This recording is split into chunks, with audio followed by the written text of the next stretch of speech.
Genesis chapter 5. This is the written account of Adam's family line. When God created mankind, he made them in the likeness of God. He created them male and female and blessed them, and he named them mankind when they were created. When Adam had lived 130 years, he had a son in his own likeness, in his own image, and he named him Seth. After Seth was born, Adam lived 800 years and had other sons and daughters. Altogether, Adam lived a total of 930 years, and then he died. When Seth had lived 105 years, he became the father of Enosh. After he became the father of Enosh, Seth lived 807 years and had other sons and daughters. Altogether, Seth lived a total of 912 years, and then he died. When Enosh had lived 90 years, he became the father of Kenan. After he became the father of Kenan, Enosh lived 815 years and had other sons and daughters. Altogether, Enosh lived a total of 905 years, and then he died. When Kenan had lived 70 years, he became the father of Mahalalel. After he became the father of Mahalalel, Kenan lived 840 years and had other sons and daughters. Altogether, Kenan lived a total of 910 years, and then he died. When Mahalalel had lived 65 years, he became the father of Jared.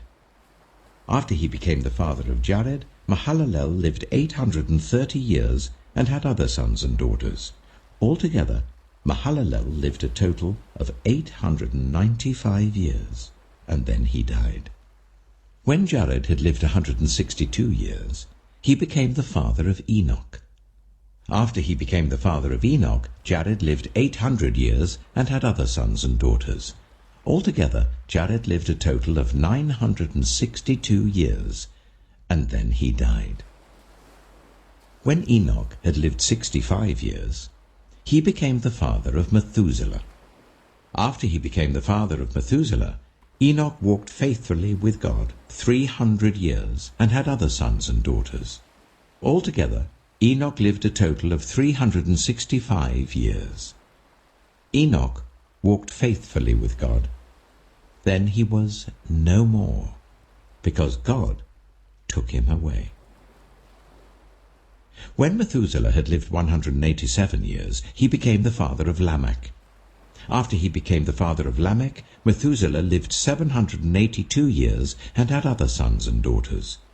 Altogether, Methuselah lived a total of 969 years, and then he died. When Lamech had lived 182 years, he had a son. He named him Noah, and said, "He will comfort us in the labor and painful toil of our hands, caused by the ground the Lord has cursed." After Noah was born, Lamech lived 595 years and had other sons and daughters. Altogether, Lamech lived a total of 777 years, and then he died. After Noah was 500 years old, he became the father of Shem, Ham, and Japheth. Matthew chapter 5. Now when Jesus saw the crowds, he went up on a mountainside and sat down. His disciples came to him, and he began to teach them. He said, "Blessed are the poor in spirit, for theirs is the kingdom of heaven. Blessed are those who mourn, for they will be comforted. Blessed are the meek, for they will inherit the earth. Blessed are those who hunger and thirst for righteousness, for they will be filled. Blessed are the merciful, for they will be shown mercy. Blessed are the pure in heart, for they will see God. Blessed are the peacemakers, for they will be called children of God. Blessed are those who are persecuted because of righteousness, for theirs is the kingdom of heaven. Blessed are you when people insult you, persecute you, and falsely say all kinds of evil against you because of me. Rejoice and be glad, because great is your reward in heaven, for in the same way they persecuted the prophets who were before you. You are the salt of the earth. But if the salt loses its saltiness, how can it be made salty again? It is no longer good for anything except to be thrown out and trampled underfoot. You are the light of the world. A town built on a hill cannot be hidden. Neither do people light a lamp and put it under a bowl. Instead, they put it on its stand, and it gives light to everyone in the house. In the same way, let your light shine before others, that they may see your good deeds and glorify your Father in heaven. Do not think that I have come to abolish the law or the prophets. I have not come to abolish them, but to fulfill them. For truly I tell you, until heaven and earth disappear, not the smallest letter, not the least stroke of a pen, will by any means disappear from the law until everything is accomplished. Therefore, anyone who sets aside one of the least of these commands and teaches others accordingly will be called least in the kingdom of heaven. But whoever practices and teaches these commands will be called great in the kingdom of heaven. For I tell you that unless your righteousness surpasses that of the Pharisees and the teachers of the law, you will certainly not enter the kingdom of heaven. You have heard that it was said to the people long ago, "You shall not murder, and anyone who murders will be subject to judgment." But I tell you that anyone who is angry with a brother or sister will be subject to judgment. Again, anyone who says to a brother or sister, "Raka," is answerable to the court, and anyone who says, "You fool," will be in danger of the fire of hell. Therefore, if you are offering your gift at the altar and there remember that your brother or sister has something against you, leave your gift there in front of the altar. First, go and be reconciled to them. Then come and offer your gift. Settle matters quickly with your adversary who is taking you to court. Do it while you're still together on the way, or your adversary may hand you over to the judge, and the judge may hand you over to the officer, and you may be thrown into prison. Truly I tell you, you will not get out until you have paid the last penny. You have heard that it was said, "You shall not commit adultery." But I tell you that anyone who looks at a woman lustfully has already committed adultery with her in his heart. If your right eye causes you to stumble, gouge it out and throw it away. It is better for you to lose one part of your body than for your whole body to be thrown into hell.